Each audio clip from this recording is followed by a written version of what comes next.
तो target with PS Parihar channel में आपका स्वागत है।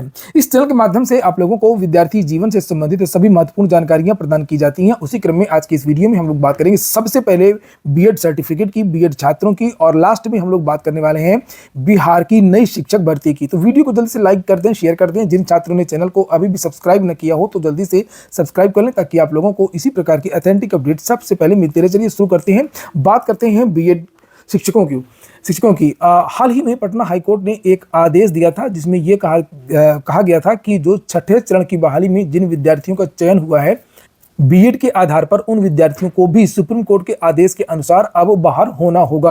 छात्रों में बहुत ज्यादा नाराजगी है इस बात को लेकर के कि ये विद्यार्थी 2 साल से लगातार पढ़ा रहे हैं और अब ये जो विद्यार्थी हैं वो बाहर हो रहे हैं। इसी तरीके से अन्य राज्यों की भर्ती प्रक्रियाएं भी कोर्ट के अधीन चल रही हैं और वो उन भर्तियों के जो विद्यार्थी हैं वो भी शिक्षक भर्ती से बाहर हो सकते हैं, खासतौर से जो चयनित शिक्षक। और ये जो बीएड के जो शिक्षक हैं, जो 22,000 बिहार के, इनको बचाने के लिए जानकारी मिल रही है कि जो वहाँ की सरकार है वो सुप्रीम कोर्ट जा रही है। जैसे आप लोग यहाँ पर देख सकते हैं, पहली से 5वीं के 22,000 बीएड शिक्षकों के मामले में सरकार जाएगी सुप्रीम कोर्ट। पटना उच्च न्यायालय के न्यायाधीश के तहत पहली से 5वीं कक्षा के शिक्षक पद के लिए अयोग्य कराए गए तकरीबन 22,000 बीएड योग्यताधारी नियोजित शिक्षकों के मामले में राज्य सरकार सुप्रीम कोर्ट जाएगी। विश्वस्त सूत्रों के अनुसार शिक्षा विभाग ने सुप्रीम कोर्ट जाने का मन बना लिया है और इस पर शिक्षा विभाग के स्तर पर सैद्धांतिक सहमति भी बन चुकी है। बीएड योग्यताधारी संबंधित 22,000 नियोजित शिक्षक राज्य प्रारंभिक विद्यालयों में पहली से 5वीं कक्षा के शिक्षक के रूप में छठे चरण में नियोजित हुए थे। पटना उच्च न्यायालय का फैसला आने के बाद से छठे चरण में नियोजित पहली से 5वीं कक्षा के बीएड योग्यताधारी तकरीबन 22,000 शिक्षकों में खलबली मची हुई है। तो केवल पटना के शिक्षकों में ही खलबली नहीं मची हुई है, बिहार के शिक्षकों में ही खलबली नहीं मची हुई है।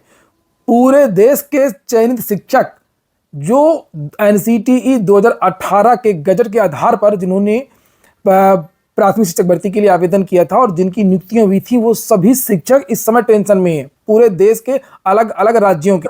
और सोचने वाली ये बात है कि ये जो सारे विद्यार्थी हैं, ये सरकारी संस्थानों से ही इन्होंने बीएड किया है। सरकारी जो आदेश था, एनसीटीई का गजट था, उसको आधार मान करके ही इन्होंने प्राथमिक शिक्षक भर्ती के लिए आवेदन किया था और सरकारी संस्थानों ने ही इन विद्यार्थियों को नियुक्तियां भी प्रदान की थी। जितने भी सरकारी भर्ती बोर्ड है वहीं से इनका चयन भी हुआ था और इन विद्यार्थियों का कहना है कि अब हमको बाहर किया जा रहा है। जब हमने सब कुछ सरकारी संस्थानों से किया है तो ये जिम्मेदारी भी सरकार की है कि हमारे बारे में कुछ सोचे, चाहे वो एनसीटीई हो, चाहे वो एचआरडी मंत्रालय हो, चाहे वो केंद्र सरकार हो।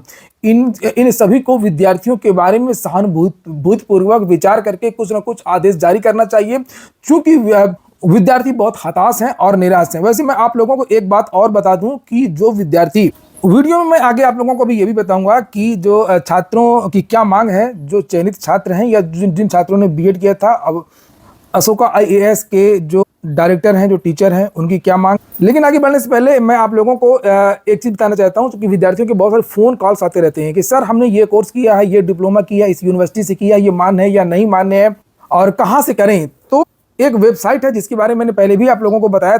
प्रत्येक स्टूडेंट को इस वेबसाइट को देखना चाहिए कोर्स करने से पहले। यहाँ पर बिल्कुल आप लोगों को लिए पूरी तरीके से निःशुल्क मेंटर मिल जाएंगे, काउंसलर मिल जाएंगे 500 से ज़्यादा, और इसकी जो रेटिंग है वो 4.9 की है। 90,000 से ज़्यादा जो छात्र हैं वो इससे जुड़े हुए और विभिन्न प्रकार के कोर्स आपको देखने को मिल जाएंगे। इससे आप लोग, इसमें जितने भी कोर्स हैं वो सारे के सारे जो कोर्स हैं वो यूजीसी अप्रूव्ड कोर्स हैं, इसलिए आप कोई समस्या नहीं। ये आप लोग देख सकते हैं, यहाँ पर बहुत सारी यूनिवर्सिटीज दी हुई हैं, बहुत सारे चीज़ें दी हुई हैं। तो जैसे आप इस वेबसाइट को खोलेंगे, जो भी आप लोगों को कोर्स करना है, जैसे एमबीए करना, कुछ भी करना है, तो कुछ डिटेल्स आप लोग भर देंगे इसमें, अपनी ईमेल वगैरह, फ़ोन नंबर वगैरह, जो कि फॉर्मेलिटीज़ होती हैं। इसको भरने के बाद में कुछ आपसे पूछेगा कि आप किस प्रदेश के रहने वाले हैं, कौन सा कोर्स करना चाहते हैं, किस यूनिवर्सिटी, और इसमें पूरी आपकी यूनिवर्सिटी की लिस्ट आ जाएगी, आपका बजट कितना है, और ये देखिए आपको यहाँ पर लिखा हुआ है। तो इसमें बहुत सारी यूनिवर्सिटीज़ आपको देखने को मिल जाएंगी कि इस बजट के अंदर इस रैंक की जो यूनिवर्सिटी है वो ये सब दी हुई हैं। और जो इसमें जो फ्री काउंसलर हैं, फ्री मेंटर हैं, उनसे आप लोग पूछ भी सकते हैं कि इस समय कौन सा कोर्स सही चल रहा है और हमारी ये एजुकेशन है, हमारे लिए कौन सा कोर्स बेटर होगा। तो वो जो काउंसलर हैं वो भी आप लोगों को बता देंगे इसके बारे में। जैसे आपने अपना बजट वगैरह भर दिया कि इस बजट की इतनी इतनी फीस की यूनिवर्सिटी हमारे एरिया में ये चाहिए, तो आप लोगों को ये पूरी लिस्ट आ जाएगी।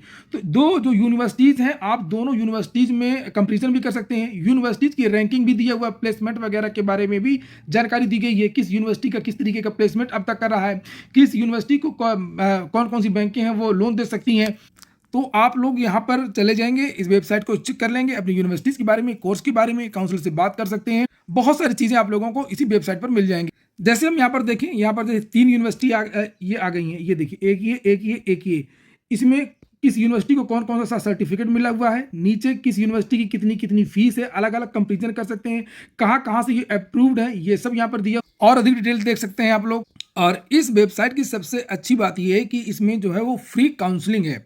तो जैसे कोई भी आप लोगों को कोर्स करना है, ये देखिए यहाँ पर ये पीजी का बना हुआ है, ये यूजी का दिया हुआ है, और ये अन्य चीज़ों के लिए। तो जैसे मैंने यूजी के लिए क्लिक किया तो ये सब सारे के सारे जो कोर्स आ गए, BTech after diploma, online BBA और ऑनलाइन बीए, बीएससी, सारे के सारे जो कोर्स हैं, आप वहाँ पर क्लिक करेंगे, फिर वहाँ के जो संस्थाएं हैं, इंस्टीट्यूट्स हैं, उसकी लिस्ट आ जाएगी। इस वेबसाइट की लिंक मैंने डिस्क्रिप्शन बॉक्स और कमेंट बॉक्स में उपलब्ध करा दी है। चलिए बात करते हैं कि अब बीएड के छात्रों का क्या आरोप है। तो आपको परिहार सर, आपको बहुत बहुत धन्यवाद कि आपने मुझे अपने चैनल पर मुझे बुलाया।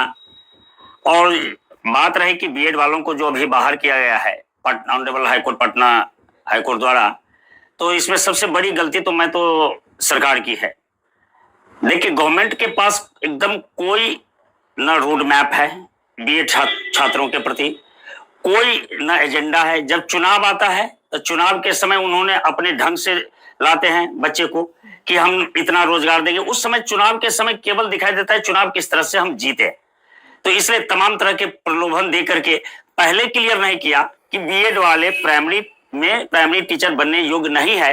तो बीएड वाले जो बीएड के छात्र है वो सब भाई बीएड क्यों करते, कोई और कोर्स कर लेते जब इस तरह का प्रावधान नहीं था। अब देखिए परिहार सर, सबसे बड़ी गलती थी यहाँ पर तो हमारी गवर्नमेंट के एचआरडी मिनिस्टर है, एचआरडी मंत्रालय जो है, और एनसीटी का कोई रोड मैप मुझे दिखाई नहीं देता है आज तक। कभी कहता है कि हम ब्रिज कोर्स लाएंगे, अभी तक देखिए उत्तर प्रदेश की 69,000 वैकेंसी जो आई थी उसमें सरकार का ये प्लान था कि हम इन सभी बीएड वालों को ब्रिज कोर्स करवाएंगे। लेकिन आज 1.5 साल हो गया इनकी नियुक्ति होते होते, 2 साल लगभग हो रहा है, लेकिन आज तक इन सभी बीएड छात्र है जिसकी नियुक्ति हो चुकी है, उनका आज तक कोई न ब्रिज कोर्स हुआ है, न कोई सरकार की तरफ से कोई आश्वासन भी आया है। फिर हमें लगता है, आशंका है, फिर ये भय लगता है कि कहीं यहां पर भी जैसे पटना में हाईकोर्ट ने बीएड वाले को 22,000 करीब अप्रोक्सीमेटली 22,000 बच्चे को बाहर किया है। हमें तो यहां भी आशंका लग रहा है कि यहां भी कहीं ऐसा ना हो। तो ये सरकार की गलत नीतियां हैं। सरकार की गलत नीतियों के तहत हमारे बीएड के छात्र जो है शिकार हो रहे हैं। अब मैं सबसे बड़ा दोषी सरकार गवर्नमेंट को मैं मानता हूं। चुनाव कैसे जीता जाएगा, सबसे मेन मुद्दा है आज के डेट में, चाहे कोई भी पार्टी की गवर्नमेंट हो, सबसे बड़ी बात है इन लोगों के सामने कि चुनाव किसी तरह से जीतो, एनी हाउ, कोई भी कंडीशन हो। तो बीएड वाले को उस समय तो कोई नहीं दिखाया कि हमने कि बाहर कर देगा। बीएड वाले को ये प्रोसेस होता है कि प्राइमरी टीचर में हम प्राइमरी टीचर में नहीं लेंगे बीएड वाले, तो उस समय उसको वोट बैंक खिसक जाता। पहले तो जमीन बेच करके बीएड वाले खेत खलिहान सब बेच करके बीएड कोर्स करते हैं, 2 साल का कोर्स करते हैं। कई बच्चे मेरे पास है, कई बच्चे तो एकदम बिल्कुल वो जमीन अपना जो जिस घर में रहते हैं वो घर को गिरवी रख करके वो बीएड किया है।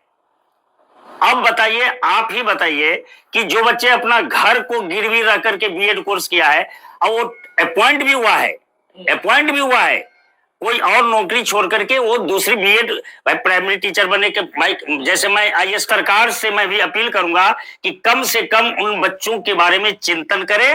और एनसीटी भी विचार करे कि इनके बच्चों, आप ही के संस्थान से बीएड किया है महोदय जी, टेट पास हुआ है, सुपर टेट पास हुआ है, आप एकदम फरमान जारी कर देते हैं, तालिबान फरमान जारी कर देते कि बीएड बाहर। अरे आपको सोचना चाहिए, आप ही के बच्चे हैं, वो आपके ही बच्चे हैं। कि इस पर चिंतन करे, अब पुनः अपने निर्णय को वापस ले, अब बीएड वालों को भरसक प्रयास करे कि जो हमारे बच्चे आत्महत्या कर रहे हैं उसके भविष्य को सकारात्मक पहल पर विचार करे। और अगली जो सूचना है वो बिहार शिक्षक भर्ती की है। बिहार की जो नई शिक्षक भर्ती है उसमें डीएलएड के जो छात्र हैं, जो अपेयरिंग के जो छात्र हैं, उनको भी मौका दिया जाएगा। कल ही जो वहाँ के एसीएस हैं, के पाठक जी डीएलएड छात्रों से मुलाकात में उन्होंने कहा कि आपकी जो परीक्षाएं हैं वो जून से पहले करवा ली जाएंगी और उसके बाद में अगस्त के महीने में आपकी परीक्षा होगी और आप लोगों को मौका मिलेगा। और एक बार उन्होंने ही एक बयान ये भी दिया था कि जो अगली तो तीसरी शिक्षक भर्ती है उसमें 50,000 से ज़्यादा पद होंगे। उसका कारण भी है कि पहली वाली जो शिक्षक भर्ती थी उसमें भी पद रिक्त हुए हैं और जो दूसरी वाली शिक्षक भर्ती है ये भी बड़ी शिक्षक भर्ती है जो चल रही है इस समय, और इसमें भी बहुत सारे जो पद हैं वो रिक्त होंगे और ये दोनों भर्तियों के पद तीसरी भर्ती में जुड़ेंगे। ये हो गया आज का वीडियो। पूरा वीडियो सुनने के लिए बहुत बहुत धन्यवाद।